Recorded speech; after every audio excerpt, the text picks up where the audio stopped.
ఈ తిమోతి ఎలాంటి వాడంటే ప్రభునందు ప్రేమైన దేవుని అతడు లుస్త్రలోను ఇకోనియలోను ఉన్న సహోదరుల వలన మంచి పేరు పొందినవాడు అంటున్నాడు. అంటే సహోదరులలో మంచి పేరు, మంచోడని పిలిపించుకోవడం చిన్న విషయం కాదండి. ఆ ప్రాంతంలో ఉన్నటువంటి లుస్త్రా అనే ప్రాంతం ఉంది కదా, ఈకోనియా అనే ప్రాంతం ఉంది కదా, ఆ ప్రాంతంలో మంచి పేరు పొందినవాడు. మరి ప్రాముఖ్యంగా మనకు తెలియవలసింది ఏంటంటే తన మొదట ప్రారంభం ఏంటంటే ఆయన శిష్యుడుగా ఉన్నాడు. శిష్యుడు అంటే ఏంటి? నేర్చుకునేవాడు. నేర్చుకునే విషయంలో ఆ ప్రాంతం అంతటిలో మంచి పేరు పొందిన శిష్యుడిగా ఉన్నాడు. ఈయన యొక్క క్యారెక్టర్, ఈయన యొక్క ప్రవర్తన, ఈయన యొక్క పరివర్తన ఎవరు చూశారంటే అపోస్తుడైన పౌలు గారు చూసి కోరుకున్నాడు. ఒక దైవజనుడు కోరినట్టు ఎవరి ప్రవర్తన కనబడుతుంది? యవనస్తుడైన తిమోతి గారి యొక్క ప్రవర్తన అక్కడ కనబడుతుంది.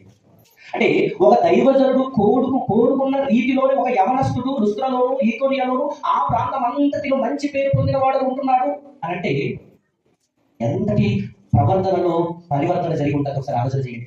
ఒక దైవజనుడు కోరుకున్నాడు, కింద రాయబడి ఉంటుంది చూడండి ఒకసారి 3వ వచనం. అతడు తనతో కూడా బయలుదేరి రావాలని పౌలు కోరి. అంటే ఒక దైవజనుడు కోరుకున్నట్టుగా సంఘంలో ఎవరున్నారు? తిమోతి గారు ఉన్నారు. అంటే మొదట ఆయన ప్రారంభము శిష్యుడుగా ఉన్నాడండి. ఈ రోజుల్లో పరిచయం ఎలా జరుగుతుంది చెప్పనా? నేర్చుకోకుండానే 4 పాటలు పాడటం నేర్చుకుంటే చాలు, 4 వాక్యాలు చదవడం తెలిస్తే చాలు, తర్వాత 4 మాటలు బాగా మాట్లాడగలిగితే చాలు, ప్రార్థన అనర్థంగా చేయగలిగితే చాలు, ఏమైపోతున్నారు? సేవకులు అయిపోతున్నారు కదా.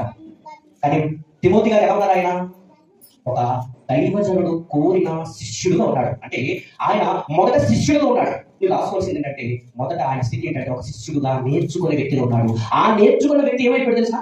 పరిచారకుడుగా మారిపోయాడు. అంటే తిమోతి గారు దినదినము ఏమయ్యాడు?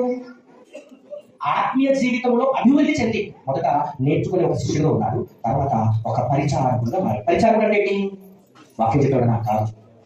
సంఘంలో ఏ పని ఇచ్చినా కాదనకుండా, నేను చెయ్యలేను అని చెప్పకుండా ఖచ్చితంగా ఇచ్చిన పని సమయంలో చేసే వ్యక్తి ఎవరనుకుంటున్నారు? తిమోతి గారు. మనం నడిపిస్తున్నటువంటి సంఘాలలో యవనస్తులైన వారు తిమోతి గారి లాగానే నేర్చుకుంటూ అందరికీ మంచివాడుగా పిలిపించుకుంటూ ఎదుగుతుంటే ఎలా ఉంటుంది చెప్పండి. ఒకసారి ఆలోచన చేయండి. మొదట ఆయన శిష్యుడుగా ఉన్నాడు. ఆ నేర్చుకుంటున్న వ్యక్తి మళ్ళీ ఏమైపోయాడంటే మళ్ళా పరిచారకుడుగా మారి. పరిచర్య అనేది అప్పగించాలంటే అర్హత ఉండాలండి.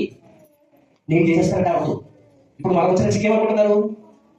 ఎవరికి పడితే వారికి పరిచర్య అప్పగించేస్తున్నాం. ఆహారం పంచిపెట్టే పరిచర్య కూడా ఎలాంటి వారికి కూడా తెలుసా? మంచి పేరు పొందిన వాడై ఉండి ఆత్మతోనూ జ్ఞానంతో నిండుకున్న వాడై ఉండాలి.